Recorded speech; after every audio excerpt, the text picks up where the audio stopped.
Brought to you by Techno Camon 30 series.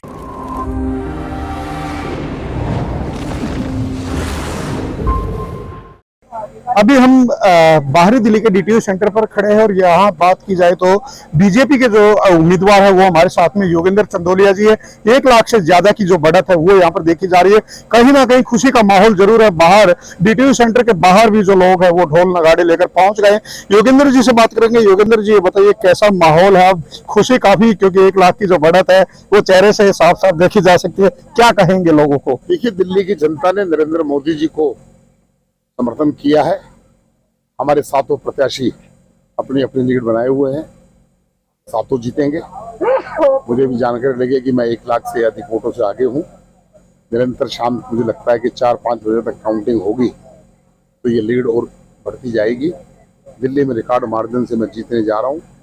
उसके लिए मैं नॉर्थ वेस्ट लोकसभा के मतदाताओं का धन्यवाद करना चाहता हूं कि उन्होंने मेरे को विश्वास व्यक्त किया। सामने गठबंधन के कैंडिडेट से बात की जाए, वो पहले बीजेपी से भी यहाँ पर विजयी होकर आए हुए थे, तो क्या कहेंगे कि जो काम, जो वायदे पहले अधूरे रह गए थे, क्या उनको आप पूरा करेंगे? देखिए, अगर उन्होंने काम किया होता 5 साल में तो उनको बीजेपी टिकट नहीं काटती।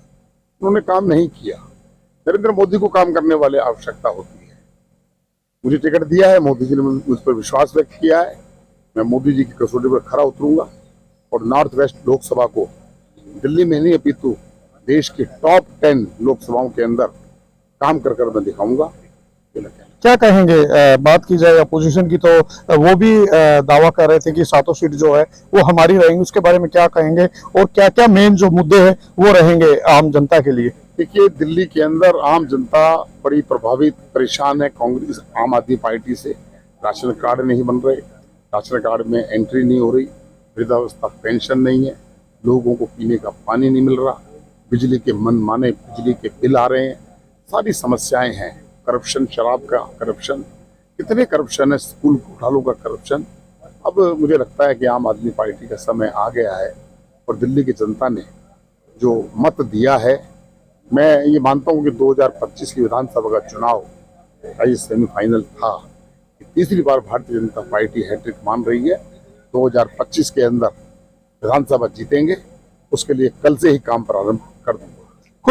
कुछ निर्माण कार्य अधूरे पड़े हैं, उसके लिए क्या रणनीति बनाएंगे आगे आम जनता के लिए? जैसा कि आपने अभी भी बताया था कि नरेला की अगर बात की जाए तो नरेला में भी सैकड़ों फ्लैट्स ऐसे पड़े हुए हैं जो लोगों की पहुंच से और जेब से काफी दूर है। देखिए, उसके 2 कारण है। वहाँ पर ट्रांसपोर्ट व्यवस्था ठीक नहीं है, लोगों को दूर जाना पड़ता है, तो कनेक्टिविटी ना होने के कारण उनकी सेल पे फर्क पड़ा है। मैं एलजी साहब से बात करूंगा कि उसमें अगर कोई गुंजाइश होगी, क्योंकि लोगों को मकान की आवश्यकता है, तो हम बात करेंगे कि डीडीओ को भी नुकसान ना हो, लोगों की जेब भी ज्यादा ना खींची जाए।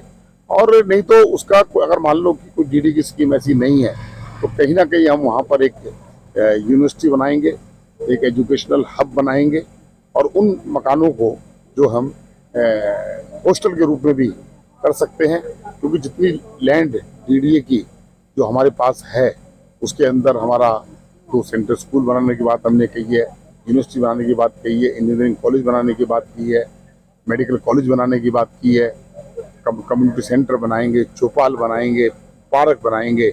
हम इस क्षेत्र का जो डीडीए के बाद जमीन आई है दिल्ली सरकार से, उस पर विकास करेंगे। तो ये कहा जाए कि लोगों के लिए कहीं ना कहीं जो अब सौगात की झड़ी लगने वाली है 100%। अगले मेरे 8 महीने मेरी परीक्षा होगी और जो मैं वायदे जनता के सामने करके आया हूँ उस पर कल से ही काम प्रारंभ। एक विक्ट्री सर हमारे दर्शकों के लिए।